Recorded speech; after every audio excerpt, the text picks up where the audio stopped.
I'm often asked, how on earth could I give a mark to a wine, a score to a wine that is so completely different from someone like Robert Parker Jr.?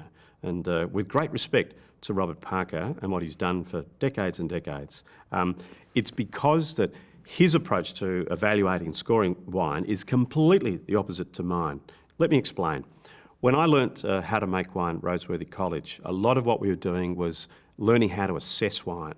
And that was basically stripping the wine apart, assessing the aroma, colour, appearance, balance, taste, everything, all put it together, and then you tie it back up and then reassess.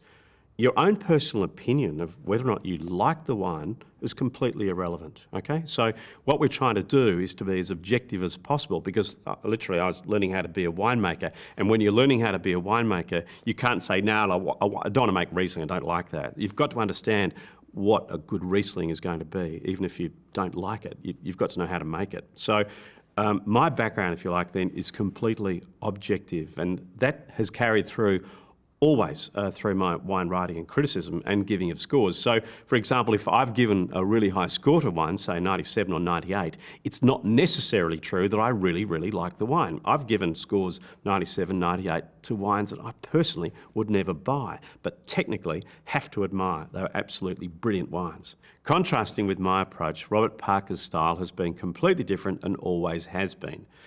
His publication was called The Wine Advocate. He was always claiming to be the consumer's advocate, and he, initially at least, was a wine consumer first and foremost. So he was starting to write about and give high scores to the wines that suited his palate.